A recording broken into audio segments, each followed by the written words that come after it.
Ce qui m'intéresse ici, ce n'est pas de vous décrire ce qu'est une phobie, mais plutôt de voir avec vous les phobies du point de vue de l'inconscient et comment est-ce qu'on les accompagne en psychothérapie active. Pour qu'il y ait phobie, il faut qu'à un moment donné de votre histoire, votre inconscient ait pu croire que ce truc-là, qui aujourd'hui vous fait terriblement peur, pouvait vous faire mourir. C'est-à-dire qu'il y a obligatoirement au cours de votre histoire, et on verra ce que j'entends par au cours de votre histoire, un premier moment où votre inconscient a pu relier l'objet de votre peur et la notion de mort. C'est ce qu'on appelle un ancrage. Si vous avez peur de l'avion, votre inconscient, à un moment donné de votre histoire, a eu l'occasion de relier avion à mort. Si vous avez peur de vomir, il faut qu'à un moment donné de votre histoire, il y ait eu un tout premier moment où l'inconscient ait pu relier vomir et mort. Si vous avez peur des coccinelles, il faut qu'à un moment donné, votre inconscient ait pu relier coccinelle et mort, mourir, possibilité de mourir. Je donne souvent cet exemple en séance. Prenez un bébé dans son landau, tranquillement en train, soi-disant, de dormir, du moins c'est ce que croit la mère. La mère regarde un film d'horreur à la télé pensant que son enfant dort et qu'il n'y aura aucune conséquence sur lui, mais son enfant ne dort pas. Une coccinelle, toute mignonne, commence à arriver en direction du bébé comme pour se poser sur son nez, ce qui pourrait en soi être une belle expérience. Mais imaginez qu'au moment même où cette coccinelle s'apprête à se poser sur son nez, quelqu'un hurle à la télé. Quelqu'un qui est en train, par exemple, de se faire trucider dans le film d'horreur.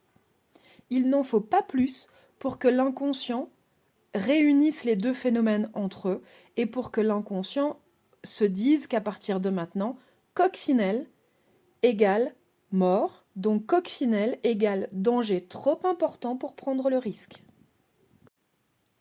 La phobie naît donc d'un ancrage.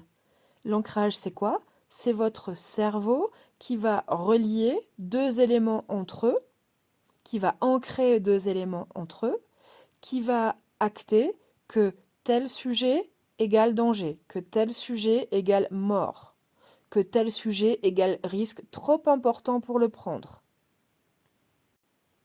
Une fois cet ancrage créé, la phobie va se manifester dans deux cas de figure. Le premier que tout le monde connaît, c'est lorsque vous allez être confronté à l'élément de votre phobie, au sujet de votre phobie. Si vous avez peur des coccinelles, la présence d'une coccinelle va déclencher en vous toutes les manifestations de peur. Donc, premier cas de figure, vous êtes confronté dans votre vie à l'élément qui vous fait peur, à la situation qui vous fait peur.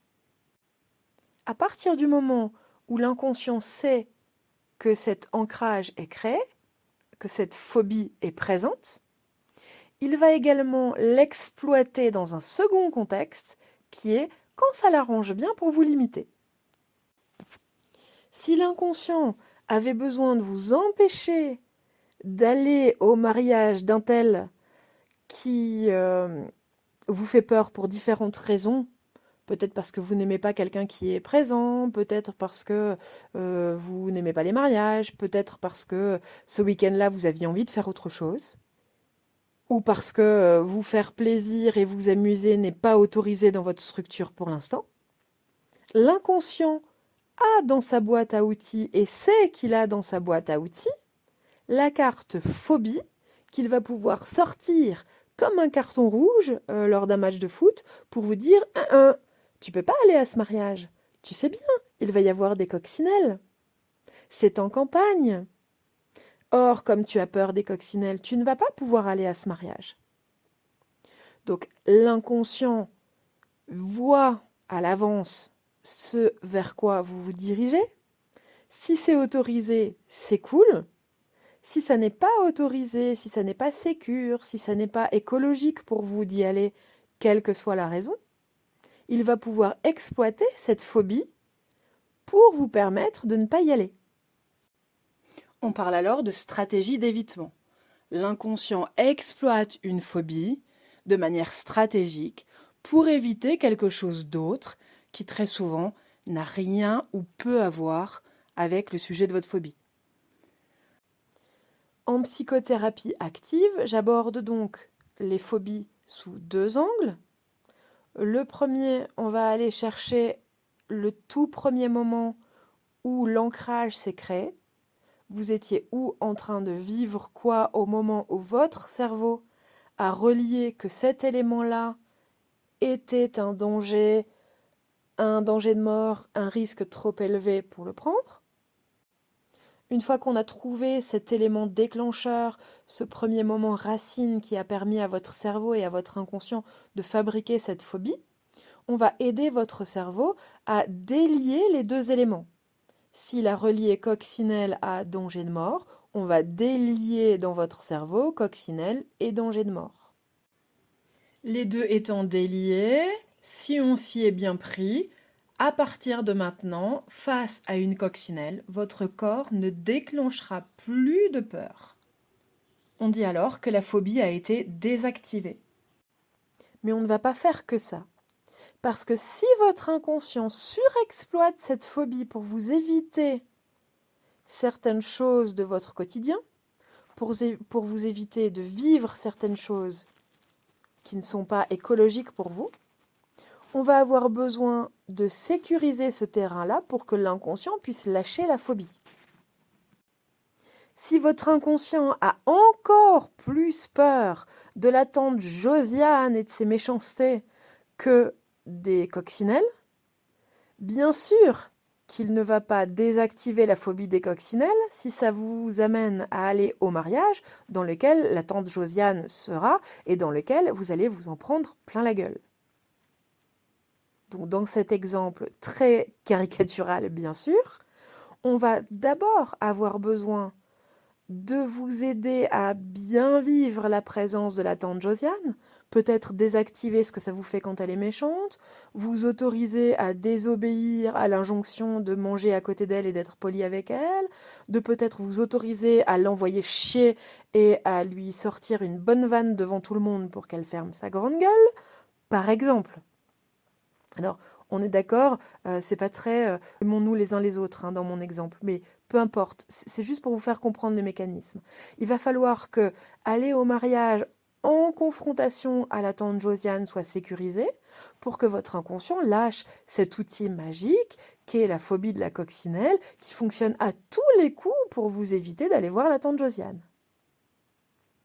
Donc, dans de nombreux cas, la phobie a été créée dans un moment de votre histoire, mais c'est surtout surexploité par l'inconscient pour vous éviter d'autres choses qui finalement lui font beaucoup plus peur que le sujet de votre phobie lui-même.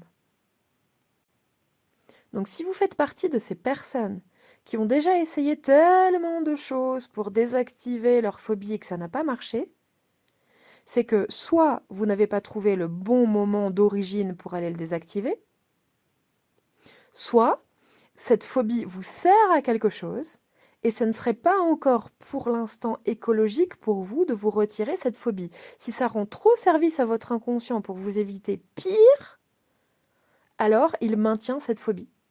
C'est donc ces deux pôles qui sont à voir.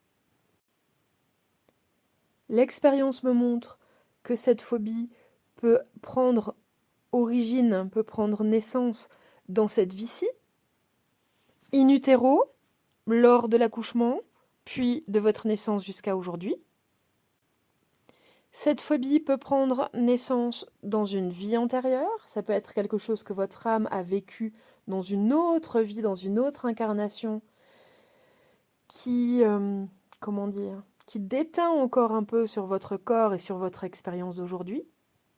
Ça peut être aussi une expérience traumatique faite par l'un de vos ancêtres, un de vos parents, grands-parents, arrière-grands-parents, aïeuls, quelqu'un issu de votre lignée familiale qui aura vécu quelque chose et qui aura comme transmis dans les informations transmises de génération en génération cette information de tel élément égale danger de mort, égale risque trop important pour le prendre. Et on l'ignore beaucoup trop, je pense. Ça peut être aussi la phobie qui appartient à une âme errante, une âme de quelqu'un qui est décédé, qui n'est pas parti de l'autre côté, qui rôde autour de vous, qui est au contact de vos corps d'énergie, et qui aura à un moment donné informé vos corps du danger. En vous disant ça, je pense à une jeune femme qui s'était présentée à moi avec une phobie viscérale d'être cambriolée, au point où elle n'arrivait pas à dormir la nuit, malgré les chaises qu'elle avait mises sur la porte pour pas qu'elle s'ouvre, sur la porte d'entrée, sur la porte de sa chambre, malgré tous les verrous qu'elle avait mis à sa chambre, malgré les caméras qu'elle avait mis en place, au cas où quelqu'un entrerait, etc. Elle avait mis tout un tas de choses en place pour ne pas être cambriolée, et pourtant elle n'arrivait pas à dormir. Et il s'avère qu'il y avait encore dans son appartement l'âme errante d'une femme qui était décédée des suites d'un cambriolage dans ce lieu, longtemps avant son arrivée dans les lieux. Avant d'entrer dans cet appartement, la jeune fille qui m'a consultée n'avait strictement aucune phobie, et certainement pas celle d'être cambriolée. Cette phobie s'est déclenchée au fur et à mesure des jours, à partir de son arrivée dans les lieux, et au contact de l'énergie de cette âme errante. Résumé de l'accompagnement des phobies en psychothérapie active. 1. On repère le tout premier moment où cette phobie s'est ancrée, où l'inconscient a relié ça égale danger. Et on désactive. Deuxième possibilité, si cette phobie est en réalité une stratégie d'évitement, on va aller repérer ensemble ce que ça vous permet d'éviter, et on va faire en sorte de ne plus jamais avoir besoin d'éviter ça à l'avenir. Dans tous les cas, vous l'aurez compris, c'est avec votre inconscient qu'on va aller travailler, qu'on va aller dealer, pas avec votre conscient. C'est lui qu'on va faire bosser, c'est lui qu'on va faire bouger. Je m'appelle Barbara Verhaeghe, je suis psychothérapeute, et si ça vous intéresse, je vous donne le lien vers le site internet du cabinet en description de ce podcast. Je vous dis à bientôt.